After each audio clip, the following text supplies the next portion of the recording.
heavy metal, a step beyond science fiction. Hey everybody, welcome to Studio 64. My name's David. I've been searching the interzones for some more science, space and tech news to share with you. And I came across this over at Space. This should be very interesting. Well, apparently a youthful galaxy in the early universe was a heavy metal rebel. Well, this should be interesting. Very interesting indeed.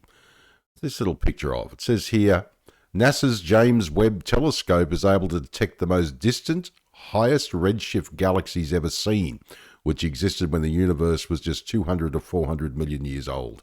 Huh. Sounds like me. I'm clearly a young man then. Fascinating. Oh, God, I love all this new technology. The Chandra Telescope, the James Webb Telescope. I just love all this stuff. You know, it's just incredible. I'm not a scientist myself. I just love all science. I just think it's just, incredible. Whatever science it is, I'm a student of it. And I think it's fantastic, whether it's microbiology, marine biology, astrophysics, materials science, chemistry. You get the idea. Aerospace. I just love it all. I think it's fantastic. And that's why I love sharing these stories with people because, as I said, it's just, I'm just a nerd from way back. It's incredible. Love this stuff. The most distant carbon ever seen has been discovered by the James Webb Space Telescope, or the JWST, in a galaxy that we see as it existed just 350 million years after the Big Bang. Now, the detection is notable because not only is it the oldest carbon known, it is the first time that an element heavier than hydrogen or helium, what astronomers call metals, has been confirmed in the very early universe. Now, as usual, I'll leave the link to the main article below the video so you can pop in, check out these embedded links, go for a bit of a deeper dive if you want, beyond the main article. Makes for a very interesting read, believe me. Now, earlier research suggested that carbon started to form in large quantities relatively late, about 1 billion years after the Big Bang. Roberto Maiolino, magnificent name there, Roberto, by the way, of the Kavli Institute of Astronomy at the University of Cambridge in England. He said in a statement, but we found that carbon formed much earlier. It might even be the oldest form of metal at all. Cool. Now, the hydrogen and helium in the universe was born in the furnace of the Big Bang. But other than an additional smidgen of lithium, every other element had to wait to come from stars.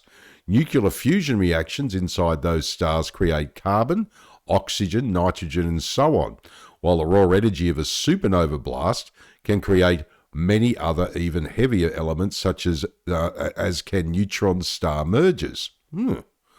That's interesting. That's fascinating, isn't it? Many of these elements, particularly carbon, are crucial for forming planets and life as we know it, but it took many generations of stars for enough carbon and other metals to build up to be detectable at such great distances to be useful in cosmic chemistry. Absolutely fascinating. Absolutely amazing. I love this stuff, as I say. Just love, just learning as much as I can and just sharing it with everybody. If there's anybody who's an astrochemist or an astrophysicist, a nuclear scientist, anything like that, please feel free to comment down below the video because we'd love to hear from you. It's absolutely amazing. Now, there's a little video here. The Earth was around the last time the Milky Way collided with another galaxy. Let's check it out because it looks really, really interesting, and we'll carry on the conversation when we come out the other side.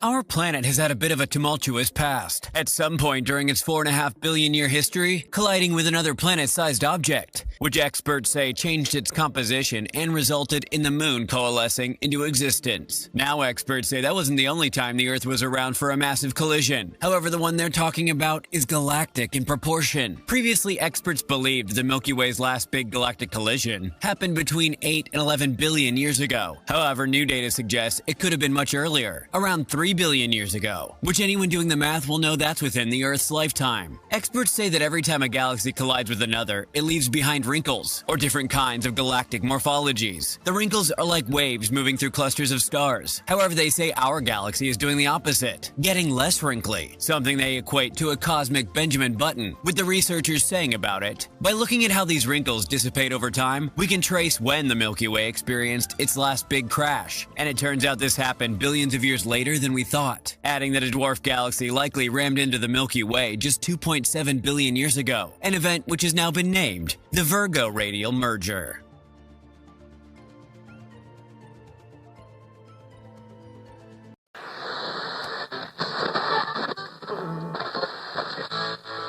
Well, that was fascinating, wasn't it? I don't know about you, but I really liked that. I thought that was really cool. Well, that was excellent. Love stuff like that. However, the JWST, or James Webb Space Telescope's detection of carbon in the galaxy GSZ-12, which is found at a redshift of 12.5, equating to a look-back time of 13.4 billion years, suggests that stars lived fast during the cosmos's formative years.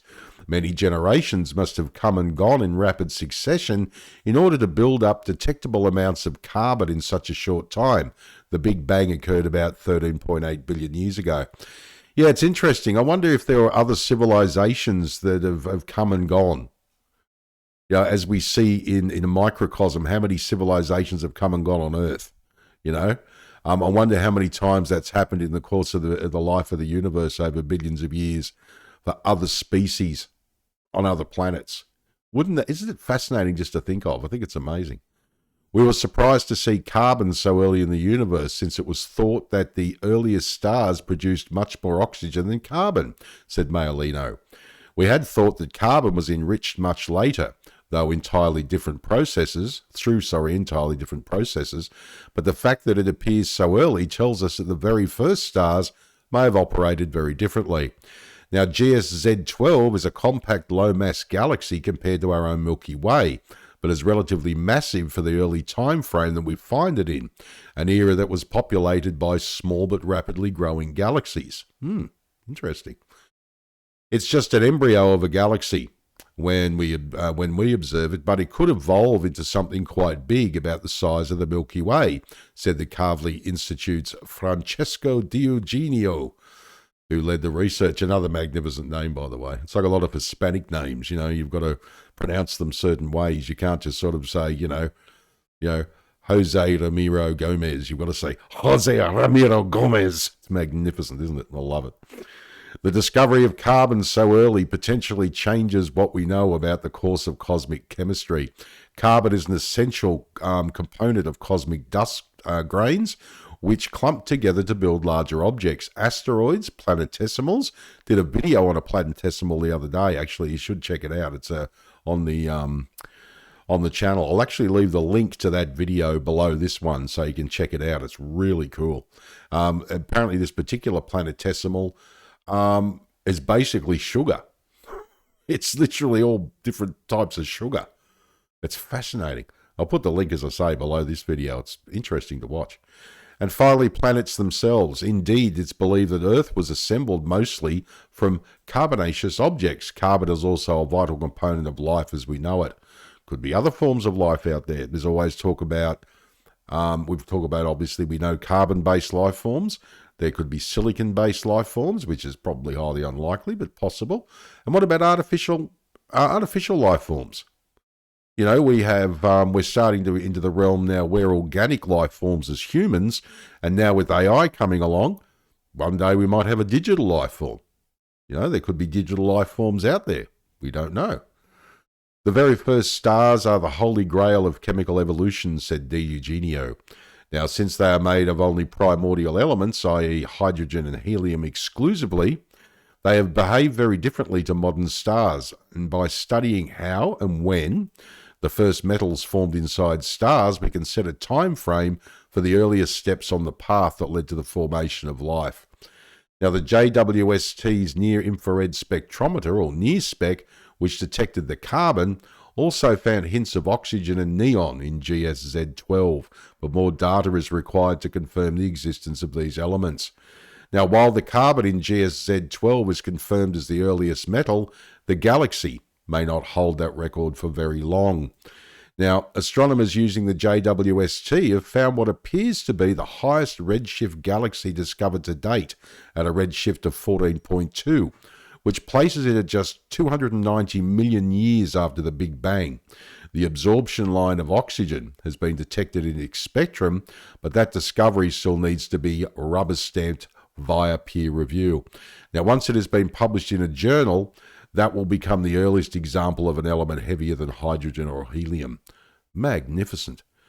Either way, the new find shows that elements could be produced in significant quantities, in the early universe, and that back then stars lived and died faster than astronomers realised.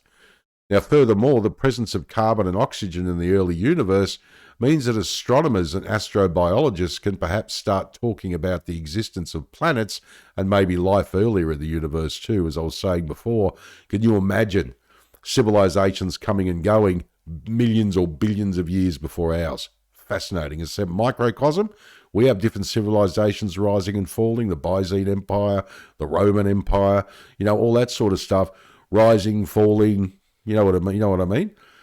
Could have happened in the universe long before mankind came along. Fascinating. The discovery of carbon in GSZ-12 is to be published in a future issue of Astronomy and Astrophysics, but a preview of the paper is available here. And as I say, leave the link to the main article below the video so you can pop in and check it out. Absolutely amazing. And don't forget to, again, check out my video on planetesimals, which I'll leave a link to below here. It's absolutely incredible. All right.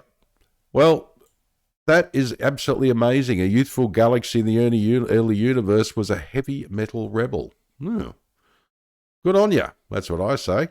Yes. I wonder if they never listened to some Billy Idol or some Sammy Hagar or a bit of Black Sabbath. Fascinating. All right. Well, my name is David. Thanks for joining me for another Studio 64 Science, Space and Tech News update. I shall see you in the next one. If you enjoyed this video, please like, share, subscribe. I'd greatly appreciate it. If you're up for it, drop a comment down below the video because I'd love to hear what you think.